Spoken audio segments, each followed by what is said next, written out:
Radhe Radhe. Education के इस मंच पर आपका हार्दिक स्वागत और अभिनंदन। हम पढ़ रहे हैं साइकोलॉजी, और साइकोलॉजी में हमारा अंतिम बिंदु जो चल रहा था वो चल रहा था मानसिक स्वास्थ्य। मानसिक स्वास्थ्य के संदर्भ में हमने बात कर ली थी कि अध्यापक का मानसिक स्वास्थ्य कब सही रहता है। ये बातें हमने कर ली थी कि जब संस्था या विद्यालय अध्यापक को ज्यादा परेशान न करे, उचित समय पर पेंशन या वेतन जो भी है वो दे, अतिरिक्त कार्यभार न बढ़ाए। यही बात की थी हमने कल, पूर्ण रूप से देख लिया था। बच्चों का मानसिक स्वास्थ्य कैसे सही रहता है इस संदर्भ में भी हमने बात कर ली थी। आज हम बात करेंगे कि जो मानसिक रूप से स्वस्थ जो बालक होते हैं उनकी क्या क्या विशेषताएं होती हैं। तो ये छोटा सा टॉपिक रह गया है, इतना बीच में क्यों रखें फिर। ठीक है, तो आज लिखेंगे मानसिक स्वास्थ्य की विशेषताएं। मानसिक स्वास्थ्य वाले व्यक्तित्व की विशेषताएं।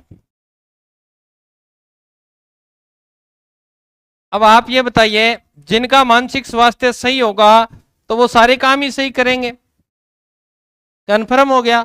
तो मानसिक स्वास्थ्य जिनका सही है तो वो सहनशील होगा कि नहीं होगा? सहनशील होगा, हर चीज को आराम से सुनेगा, क्रोधित नहीं होगा, अपने संवेगों पर क्या रखेगा, नियंत्रण रखेगा। अगर संवेगों पर नियंत्रण रखेगा तो उसका कार्य निर्भर हो गया ना खुद अपने आप ही। तो ये सब चीजें अपन देखेंगे कि उसमें कौन कौन सी विशेषताएं होती हैं। ओके, तो सबसे पहले छोटे छोटे रूपों में आप लिखेंगे। इसमें कैसे लिखना है, पूरी लाइनें लिखें या सिर्फ पॉइंट पॉइंट लिख लें? पक्का? बाद में ये मत कहना कि गुरुजी पॉइंट पॉइंट लिखवा गए और अपना निकाल गए हैं। तो लिखें सबसे पहले एक नंबर लगा के, सहनशील,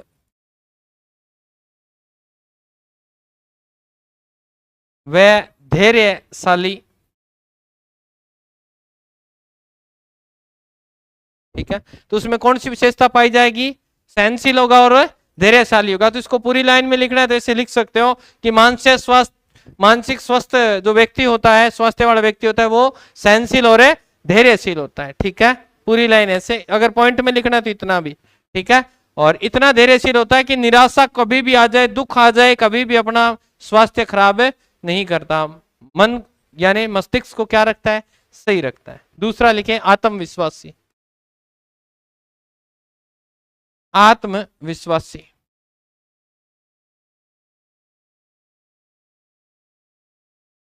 आत्मविश्वासी। तो ये तो समझ ही गए कि जिनका मानसिक स्वास्थ्य सही होता है तो उनमें आत्मविश्वास होता है कि ये कार्य मैं कर सकता हूं। तो वह सफलता प्राप्त करने के लिए क्या रहता है? हमेशा अग्रसर रहता है। तो इसमें लिखवाऊं या इतना बहुत है? आत्मविश्वासी।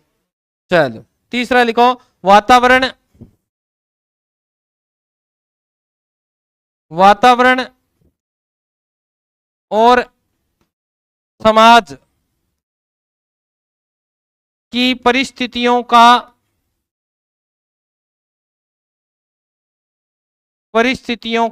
ज्ञान।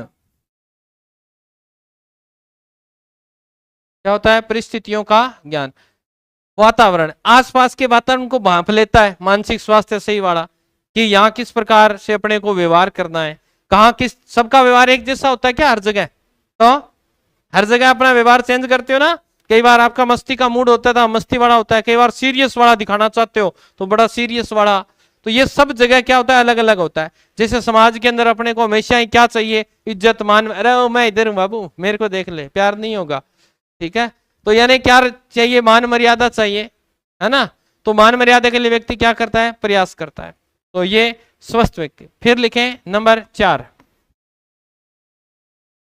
संवेगात्मक रूप से परिपक्व होना। यानी संवेगों से क्या होता है? परिपक्व होता है। कैसे? मेच्योर हो गया है ना। मानसिक स्वास्थ्य सही है तो व्यवहार क्या रहेगा? सही रहेगा। हर जगह रोएगा नहीं, हर जगह हंसेगा नहीं, अपने संवेग जहां आवश्यकता है वहीं उनको क्या करेगा? प्रयोग में लेके आएगा। इसीलिए संवेगात्मक रूप से क्या होता है? परिपक्व होता है। फिर नंबर 5, परिस्थितियों के अनुकूल व्यवहार करने की योग्यता। व्यवहार करने की योग्यता।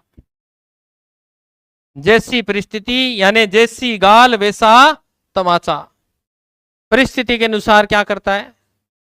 ठीक है। नंबर 6, ये कोई डगमगाटे नहीं है, ठीक है ना, इनका मन एक जगह स्थिर सही रहता है।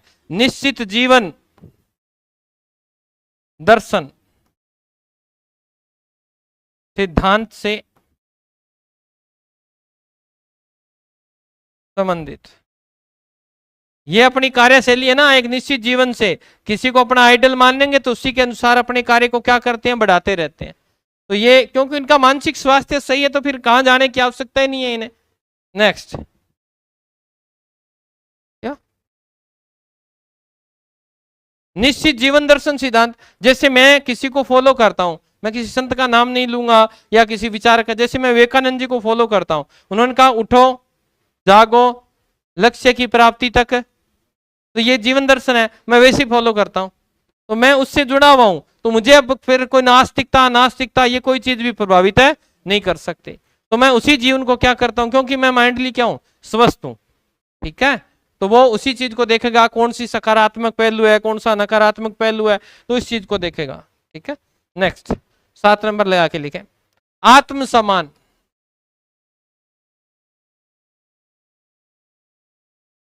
सेल्फ रिस्पेक्ट चाहिए बंदे को, कोई भी हो, चाहिए औरत है आदमी है ये सब। ठीक है। आत्मसम्मान व आत्म मूल्यांकन की योग्यता।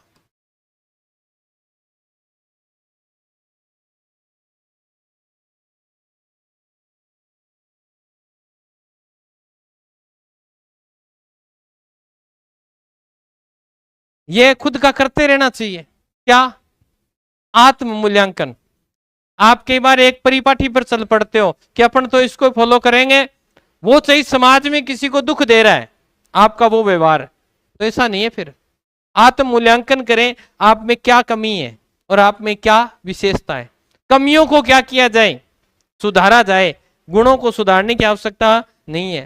परंतु आप में दोष तो है ही, क्योंकि हर इंसान में क्या होता है, दोष होते हैं। कोई ये नहीं कह सकता मैं परिपूर्ण हूं, क्योंकि जब हम एक अंगुली किसी की तरफ उठाते हैं तो 3 अंगुलियां, तो ये आत्म मूल्यांकन है। अर्थात आपने मेरे में कमी निकाली है, इसमें आप में 3 कमियां खुद में है, तो ये कह रहा है कि अपना क्या कर लेना चाहिए, आत्म मूल्यांकन। तुम क्या हो, चुगलखोर हो, तुम क्या हो, छिद्रान्वेषी हो। यानी क्या करता है छिद्रान्वेषी, गुणों को नहीं देखता, दोषों को देखता है ना, तो वो क्या है, आत्म मूल्यांकन। और सेल्फ रिस्पेक्ट तो सबको चाहिए, तो स्वस्थ व्यक्ति को भी ये चीजें चाहिए। ठीक है। फिर नंबर 8, यथार्थवादी दृष्टिकोण। यथार्थवादी दृष्टिकोण को महत्व देता है। यथार्थवादी दृष्टिकोण को क्या देता है, महत्व देता है। कैसे, यथार्थवादी क्या होता है, रियलिटी, वास्तविकता, झूठ मूठ का दिखावा नहीं करता, जो बात है वो है, मुंह पर कहनी है ना। कई लोग होते हैं ना डबल कैरेक्टर जो रखते हैं, अपनी डबल पर्सनैलिटी रखते हैं, आपके सामने कैसे ही है और आपके जाने के बाद और प्रकार का व्यवहार होता है ना। आपके सामने आपकी बढ़ाई करूं, भाई साहब तेरे जैसा आदमी नहीं है, और जैसे आप वहां से गए ना, अरे क्या आदमी है, तो वो कैरेक्टर नहीं। ये कहते हैं कि कैसा होना चाहिए, यथार्थवादी, जो बात है वो स्पष्ट कहने वाला, वास्तविकता से संबंध रखने वाला, किसी में ज्यादा विश्वास नहीं, वास्तविकता से रूबरू होने वाला। ठीक है। आपको कहा था 28 तारीख को सिलेबस पूरा हो जाएगा, तो यथार्थवादी दृष्टिकोण है, हो जाएगा तो फिर हो जाएगा, हो गया, कल होगा। ठीक है। चलिए, उसके बाद में व्यक्तिगत, और ये भी सबको ही चाहिए भैया, सुरक्षा की भावना। व्यक्तिगत सुरक्षा की भावना क्या चाहता है, हर व्यक्ति चाहता है कि मैं क्या रहूं, समाज में सुरक्षित रहूं, मेरा खुद का क्या हो, सेल्फ रिस्पेक्ट हो, आत्मसम्मान हो। तो यहां व्यक्तिगत सुरक्षा कहां आ गई, हर आदमी पर्सनल रूप से क्या चाहता है, सिक्योर चाहता है कि मैं ना हूं ना तो भी मेरा इतना प्रभाव हो कि लोग मेरे घर की तरफ न देखें। तो वो क्या है आपका, वो मानसिक स्वास्थ्य अगर आपका सही है तो ही है। अगर आप मेंटल हो, उठ पटांग बातें करते हो, तो भैया आपकी तरफ तो हर एक ही आदमी देखेगा, है ना, हरेगा। सही जो आदमी होता है उसको छेड़ने की हिम्मत किसी में नहीं होती, होती है तो आप बता दो। ठीक है, तो ये सब चीजें।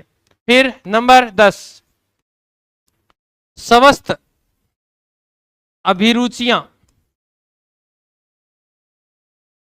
इनकी जो रुचियां होंगी ना वो कोई उल्टी पुल्टी नहीं होंगी, मानसिक स्वास्थ्य वाले की सही जो है, चलो बियर पियाते हैं, नशा कर लेते हैं, उड़दंग कर लेते हैं, ये नहीं, ये अच्छी बातें करेंगे, चलो घूम के आते हैं, 2 रुपए लगाने हैं तो कोई भ्रमण पर्यटन स्थल पर चले जाते हैं।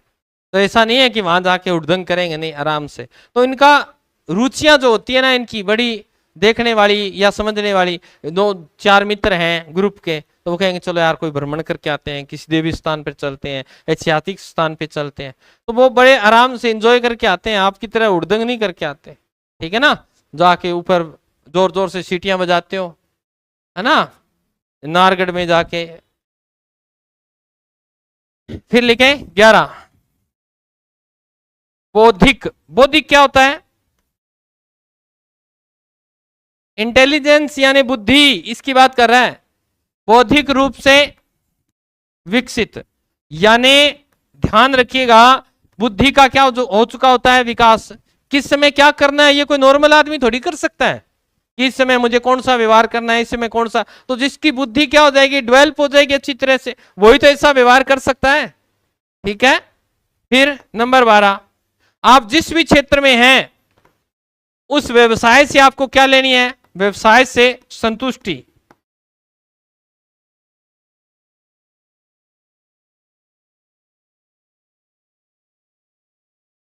जैसे आप एक टीचर हो, ठीक है, तो टीचर का जो व्यवसाय है आपका उससे संतुष्ट होने चाहिए। ऐसा नहीं कि यार मैं आरएस लग जाता तो पता नहीं क्या कर देता, ये नहीं।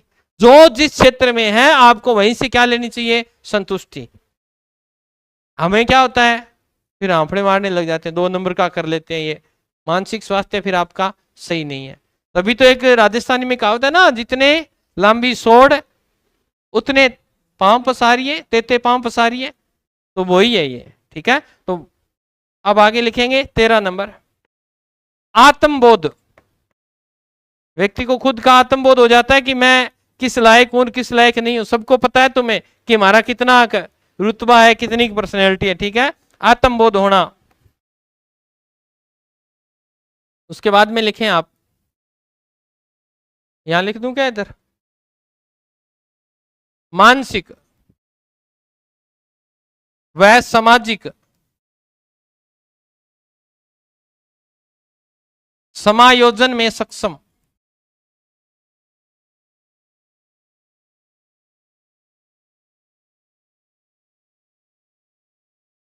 यानी वो मानसिक तो कह ही रहा है कि मांडली क्या रहेगा, वो समायोजन कर लेगा, रक्षा युक्तियों का प्रयोग कर लेगा। आपको बता के हूं, प्रत्यक्ष रक्षा युक्तियों का। सामाजिक समायोजन, हर समाज में एडजस्ट हो जाता है। देखिए ऐसे लोग जो हर जगह, कई लोगों को देखा होगा शादी वगैरह में आप जाते हो, उनकी अनिवार्यता वहां जरूरी होती है। जैसे शादी में बाल लिखने वाला काम होता है गाँव के अंदर, एक आदमी परमानेंट होता है, तो उसने समायोजन कर लिया, वो सबके साथ अच्छा व्यवहार करता है, इसलिए इसे जिम्मेवारी सौंप दी जाती है, क्योंकि वो माइंडली क्या है, प्रिपेयर है, उसकी बौद्धिकता का क्या हो चुका है, विकास हो चुका है, इसलिए उनको ये जिम्मेवारियां सौंपी जाती है। ठीक है, उसके बाद में लिखेंगे 15 नंबर लगा के लिखो, स्पष्ट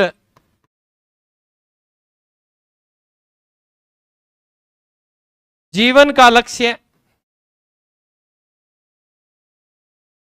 निर्धारित, यानी उनके जीवन का जो लक्ष्य है वो क्या होता है, स्पष्ट होता है कि हमें ये काम करना है और ये काम है नहीं करना। तो यहां कहीं भी आपको घबराने की आवश्यकता है ही नहीं, और यथार्थवादी अपने कर ही लिया। उसके बाद में लिखें 16 नंबर, ये आशावादी तो कह ही सकते हैं, आशावादी, कर्मठ कह सकते हैं आप इन्हें।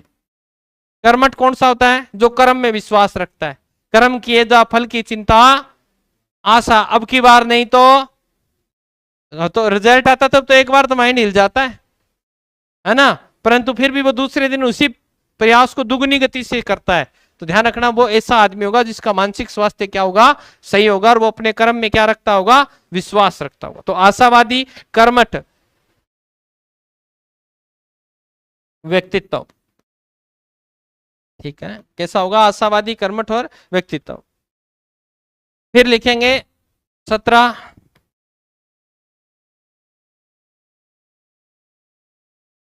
अच्छी आदतें,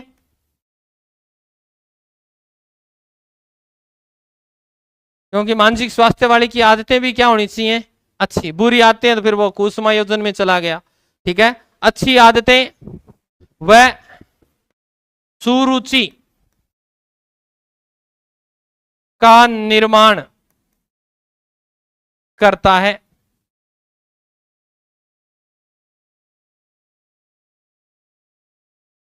ओके, बहुत है इतनी। अब नया टॉपिक है, पहले इसको समझ लेते हैं। वैसे पेडागोजी में लगता है आपके सहकारी अधिगम, नए पेज से लिखना है भाई।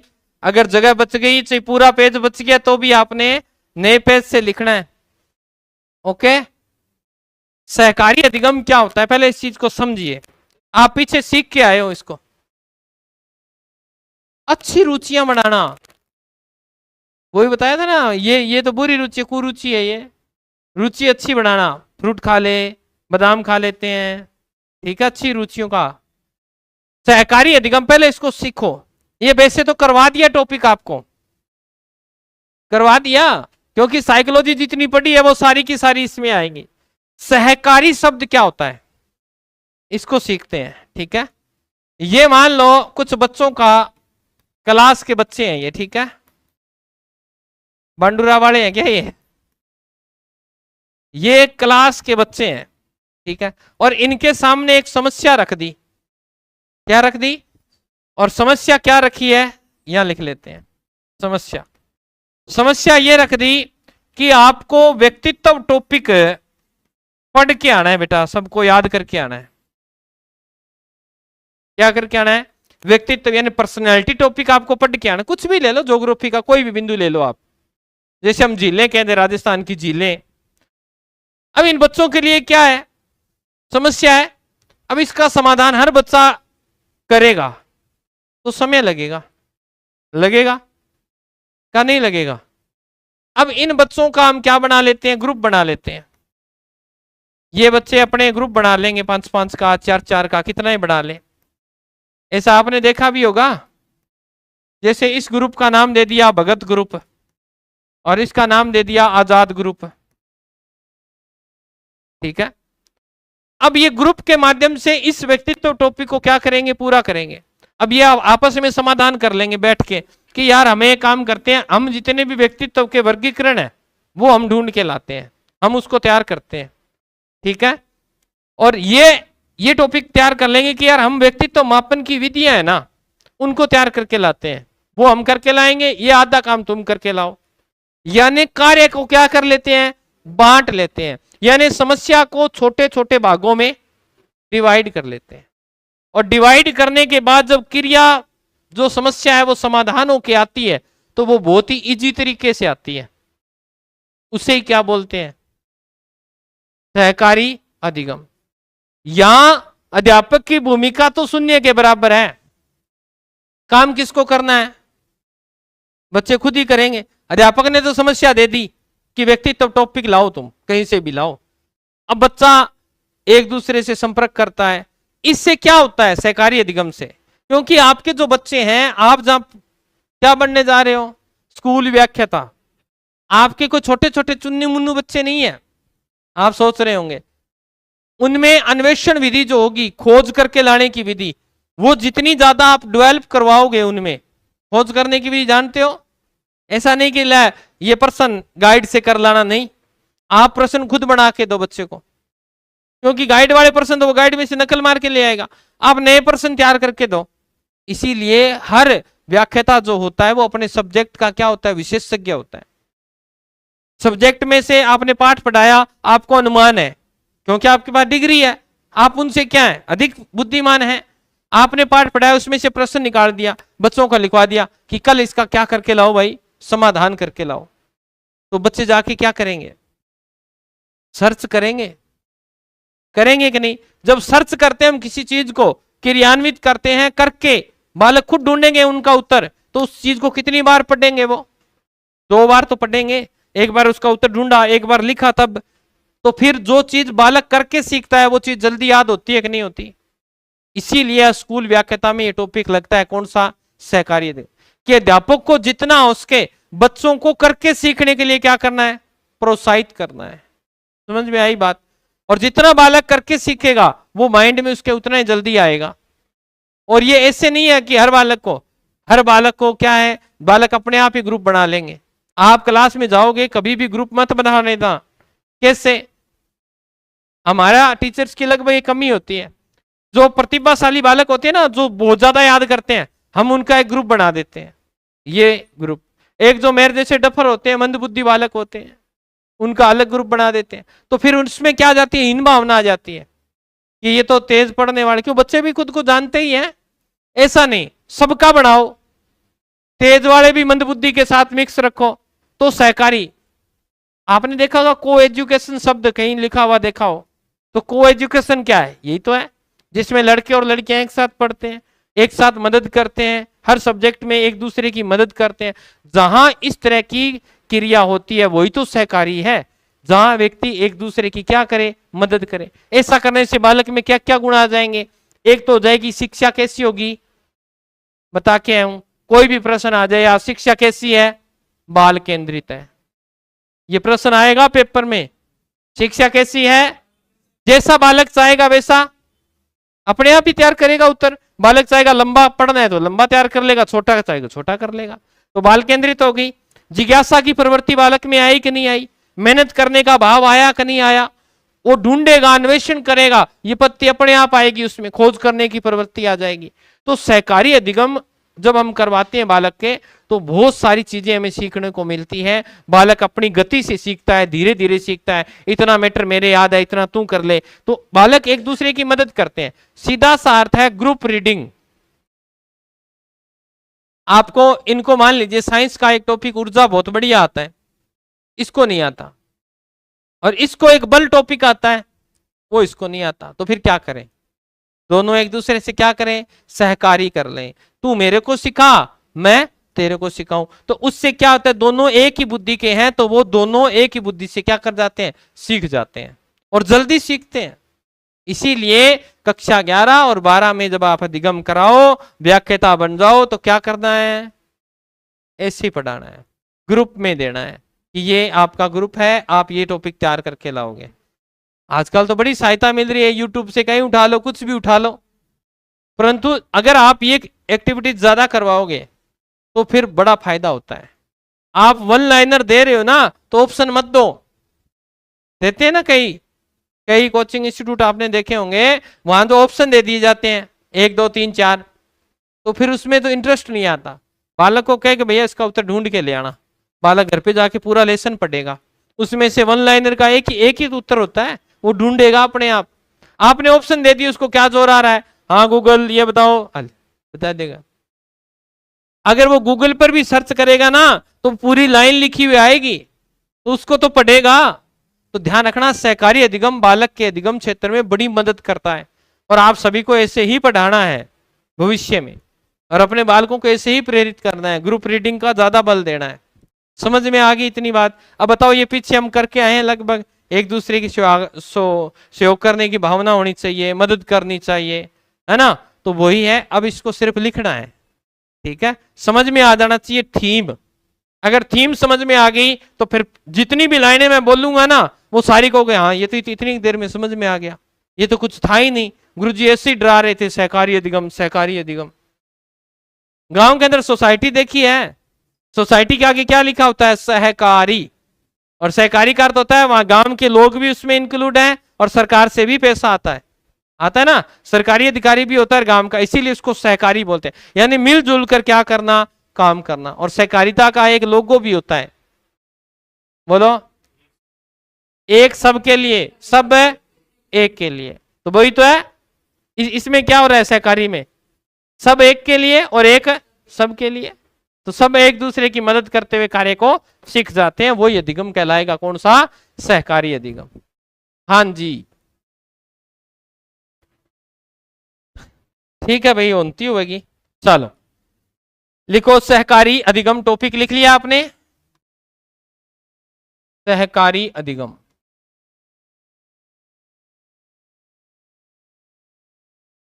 प्रतिपादक लिखें इसके,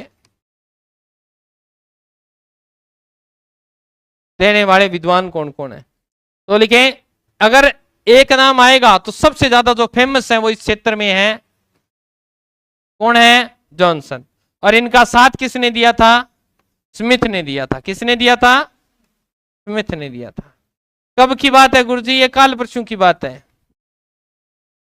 कब दिया, 1991 में दिया है।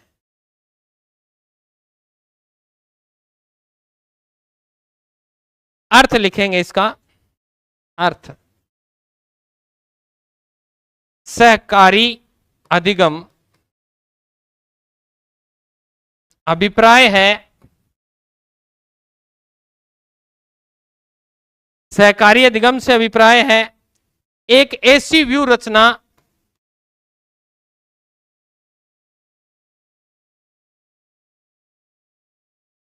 जिसमें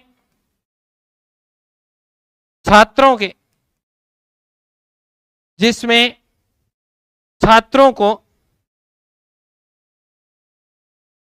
एक समूह में सहयोगात्मक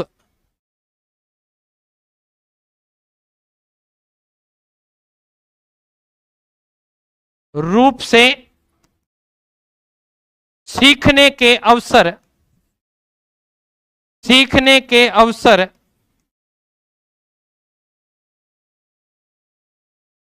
प्रदान किए जाएं, सीखने के अवसर प्रदान किए जाते हैं। इसमें बालकों को, इसमें बालकों को छोटे छोटे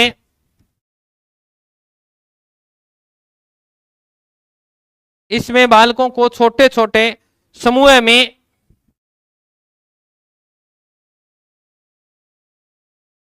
विभाजित करके स्वतंत्र, आजाद छोड़ दिया जाता है, और कंपटीटर, ठीक है ना, प्रतिस्पर्धा,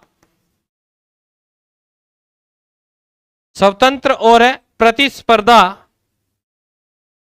रहित वातावरण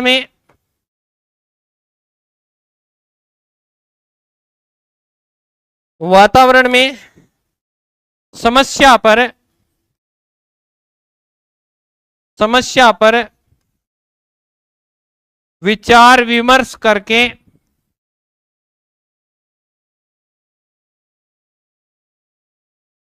हल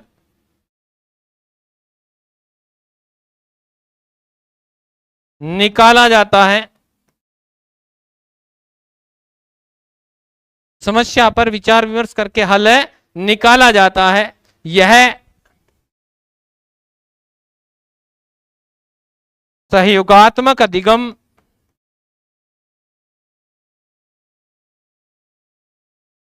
या सहकारी अधिगम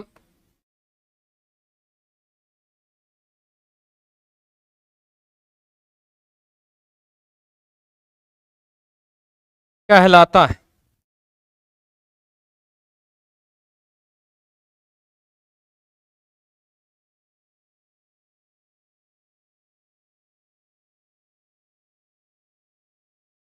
ठीक है, अब लिखेंगे सहकारी अधिगम की विशेषताएं। सहकारी अधिगम की विशेषताएं, जो बात मैंने समझाई वो ही आई होगी का, और आगे कहीं कोई लाइन में तो चक्कर नहीं है, देख लेना, वही है ना जो आपको उदाहरण के माध्यम से। तो इसमें बालक क्या सीखता है भाई, बालक कैसे सीखता है, इसमें करके सीखता है। तो हम क्या लिख सकते हैं, लर्निंग बाई, तो लिख लेना पहले, लर्निंग बाई डूइंग करके सीखता। तो फिर आज वही हो गया क्या? करके सीखता है।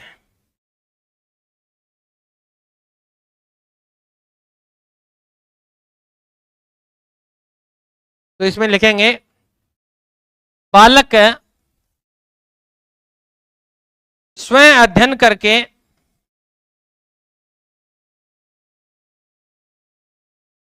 सॉरी बालक को, यहां को लिखना, बालक को स्वयं अध्ययन करके सीखने के अवसर, सीखने के अवसर प्राप्त होते हैं और स्वयं सीखा हुआ, स्वयं करके सीखा कार्य स्थायी होता है।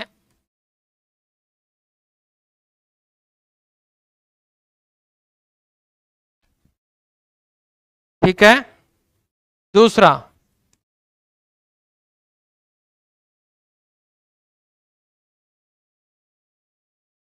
क्या है?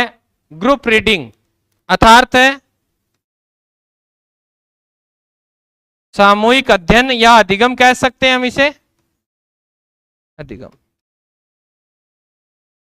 इसमें बालक क्या करते हैं? समूह में अध्ययन करते हैं। तो इसमें लिखेंगे समूह में मिलकर अधिगम करते हैं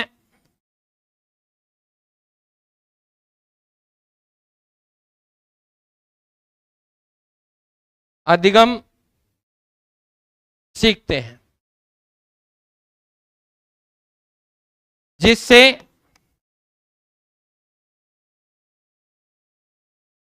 जिससे वातावरण में, जिससे वातावरण प्रतिस्पर्धा रहित होता है, प्रतिस्पर्धा रहित होता है तथा सहयोग की भावना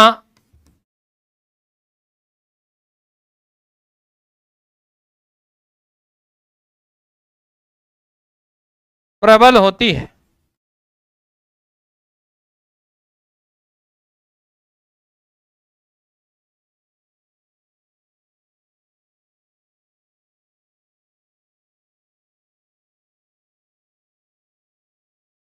ठीक है। नंबर 3, छोटे छोटे समूह बनाकर अधिगम करवाया जाता है।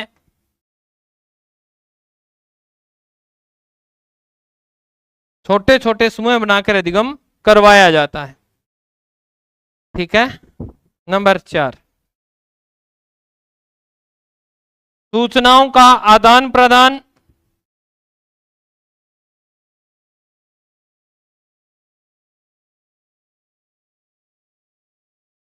होता है।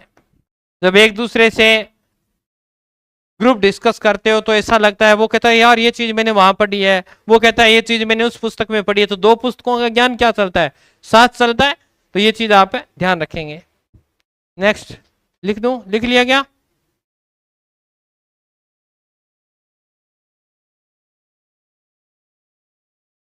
सहकारी अधिगम कुछ सिद्धांतों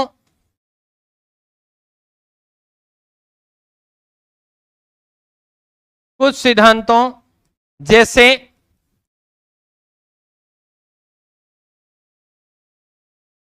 अभ्यास द्वारा सीखना, किसका था भाई ये सिद्धांत? नियम किसका था ये? अभ्यास से सीखना, पक्का? अभ्यास द्वारा सीखना, करके सीखना, वह अनुकरण से सीखना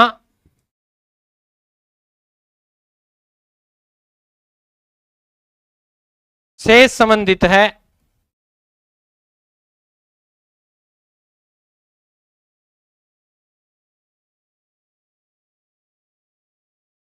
इसमें लिखे विषय वस्तु या समस्या, कोई भी चीज लिख सकते हो आप। विषय वस्तु को छोटे छोटे प्रकरणों में विभाजित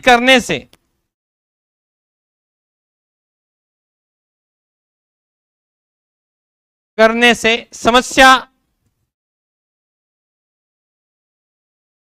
जल्दी समाधान होती है।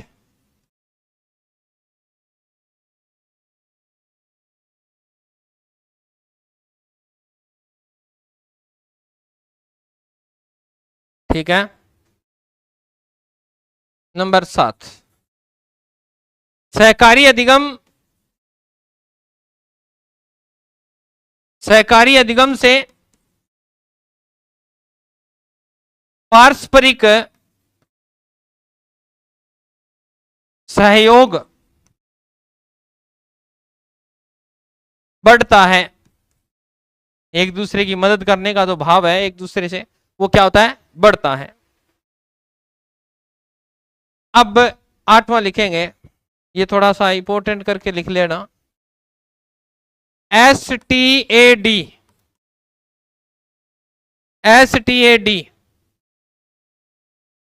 मेथड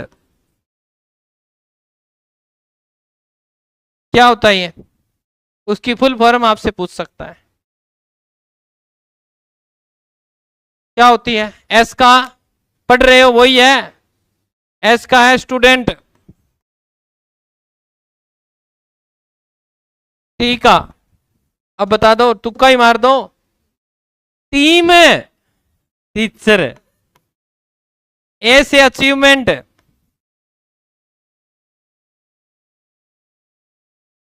अब तुक्का मारा है वो भी गलत। डी से लिखो डिवीजन, इसकी फुल फॉर्म आपसे पूछ सकता है। तो इसका अर्थ क्या हो गया, स्टूडेंट, टीम, अचीवमेंट, डिवीजन, यानी जहां स्टूडेंट ही क्या करता है, सब कार्य करता है। तो ये मेथड है, पूछ सकता है ये मेथड किससे संबंधित है, तो ध्यान रखना है सहकारी अधिगम से संबंधित है। ओके, आगे लिखो नया बिंदु, सहकारी अधिगम के लाभ।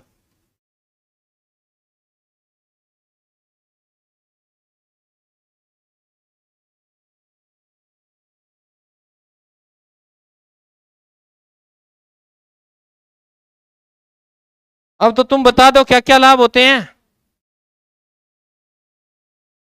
यह अध्यापक केंद्रित है ना, तो आप लिखेंगे नंबर 1, यह शिक्षार्थी केंद्रित,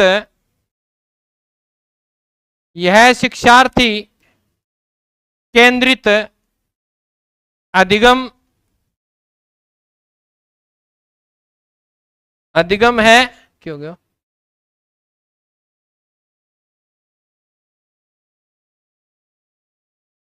जिसमें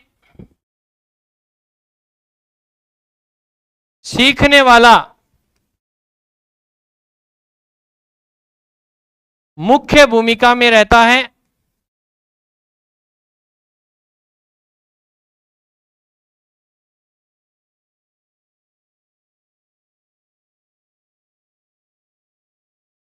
दूसरा, विषय वस्तु के प्रति समझ बनाने में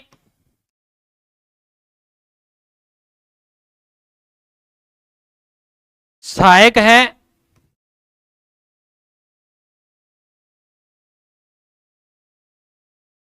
तीसरा, क्यों क्यों लिखे, बालक में आत्मविश्वास कि मैं ये काम कर सकता हूं, आत्मविश्वास, स्वाभिमान, सेल्फ रिस्पेक्ट बोलते हैं क्या, ये स्वाभिमान होना चाहिए क्या, स्वाभिमान सब में, पक्का आप में है क्या, ठीक है। सकारात्मक अभिवृत्ति, ये अभिवृत्ति क्या चीज होती है भाई, बताना मेरे को।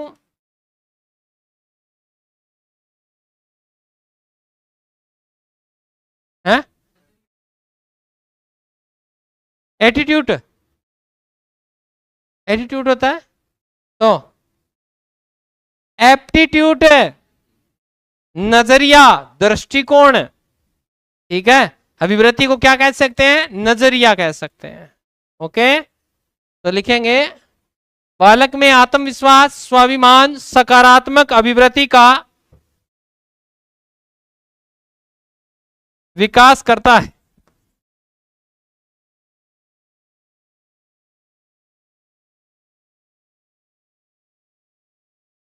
नंबर 4, एक दूसरे की मदद हो रही है तो कौन सा वातावरण बन रहा है? सहयोगात्मक, या हम कह सकते हैं सामाजिक, कह सकते हो। समाज का काम क्या है? एक दूसरे की मदद करना। और तेरी कहां गया?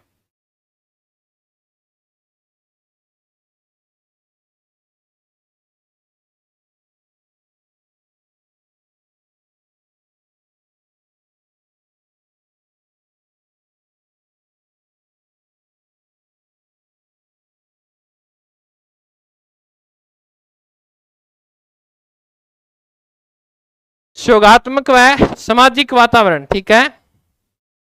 नंबर 5, बालक अपने कार्य के प्रति सजग व सक्रिय होकर सीखता है।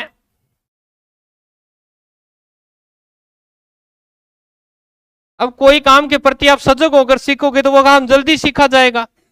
और सहकारी अधिगम ऐसा है, आपको जिम्मेवारी दे दी कि इस चीज को आपने ढूंढना है, तो बताओ बालक अपने आप जल्दी जल्दी प्रयास करेगा कि नहीं? ठीक है। नंबर 6, सफलता के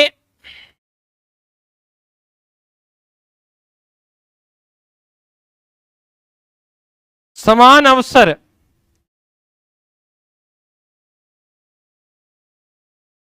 उपलब्ध कराता है। यानी किसी एक की सफलता नहीं होती, वो किसकी होती है? पूरी टीम की होती है। तो सबको, जिसने ज्यादा प्रयास किया उसको, सबको एक जैसा ही व्यवहार यहां देखने को मिलता है। इसलिए सफलता के कैसे हैं? समान अवसर है। ठीक है। नेक्स्ट 7 नंबर लिखेंगे,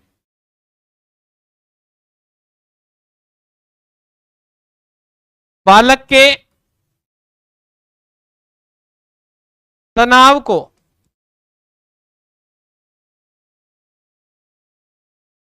कार्य को, यानी वर्कलोड जो होता है ना, वर्कलोड, उस कार्य को क्या करता है बताओ? बढ़ाता है, कम करता है? क्या बढ़ाता है? कम करता है। एक तो अकेले नहीं करना है और एक ने मिलकर करना है, तो वर्कलोड क्या होगा? कम होगा। 8 नंबर में लिखेंगे, व्यक्तिगत जवाबदेही, पर्सनली, जैसे जिस ग्रुप ने जो वर्क किया है उसका अब क्या बन जाएगा? ये जवाब वही देंगे कि ये किस प्रकार से आया, तो पूरा ग्रुप उसमें क्या रहेगा? इंक्लूड रहेगा। तो जवाबदेही बनती है कि जब जिम्मेवारियों का उस पर क्या आता है? बोझ आता है। तो लिखना, व्यक्तिगत जवाबदेही का विकास करता है।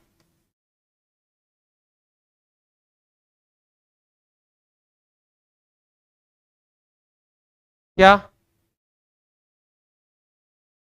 अरे तनाव ऑटोमेटिक ही कम हो गया। मैंने आपको ये बोला कि भैया तू 40 किलो वजन उठा के ले जा, ठीक है, और तूने कहा गुरुजी मैं 40 किलो कैसे उठाऊं, मुझे नहीं पता, और तू सहकारी अधिगम से कह रहा है, मैं कह 40 किलो ले जाएंगे सर, 5 किलो ये ले गया, 5 ये 5 ये 5, क्या बंडा? तनाव कम हुआ ना? वजन कार्य भार कम हुआ कि बढ़ा? कम हुआ। इसीलिए स्कूल के अंदर लगभग सहकारी अधिगम होता है, प्रिंसिपल के पास होती है सारी पावर। मैनेजमेंट में सीखा होगा, सारा काम वो करे तो वो तो परेशान हो जाए, तो फिर काम को क्या कर देता है? डिवाइड कर देता है, विकेंद्रीकरण कर देता है। वही तो है ये, यहां काम ही तो बांटा जा रहा है, तो उसकी टेंशन कम होगी कि बढ़ेगी? कम होगी। ठीक है। या 9 नंबर लिखें, वही सारी चीजें वापिस रिपीट करने वाली बात है। पारस्परिक कौशल, एक दूसरे की मदद करने वाला जो कौशल होता है, ठीक है, वह, हाँ काम काम के लिखेंगे, वह संप्रेषण कौशल, क्योंकि ये तो टॉपिक आगे कराना है तो फिर लिखना पड़ेगा, कौशल का विकास होता है। अब संप्रेषण कौशल क्या होता है, यह आपके आगे आएगा तब बताएंगे क्या होता है ये संप्रेषण कौशल, कम्युनिकेशन स्किल्स जिसे बोलते हैं, हाँ वही वही वही, ठीक है। 10 लिखेंगे। यह उपागम कह दो या अधिगम सिद्धांत कह दो, कुछ भी कह दो, यह उपागम जिज्ञासा पद्धति, जो कार्य आपको दिया जाए वो कार्य क्या करेंगे, पूर्ण करेंगे। कार्य प्रदत्त, कई बालकों की हैबिट होती है जो सौंप दिया चाहिए रात के 2 बज जाए फिर वो उसे पूर्ण करके ही मानते हैं। तो प्रदत्त कार्य वह सम समूह है, सम समूह है। अधिगम, अधिगम पद्धति का प्रयोग, पद्धति का प्रयोग करता है।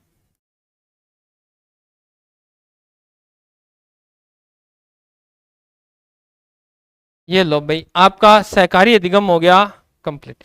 ये बातें बताओ पीछे वाली चीजों में हमने नहीं पढ़ी थी क्या, आप फर्स्ट टाइम पढ़ी है, पढ़ी थी क्या, बात तो वही है सारी की सारी, पर ऐसा होता है कि बस गुरुजी करवा दें तो बढ़िया है। अब जो थोड़ा सा ना ये नहीं पढ़ा हमने, ये पढ़ेंगे, और यहां से प्रश्न भी पूछता है आपको। टॉपिक का नाम है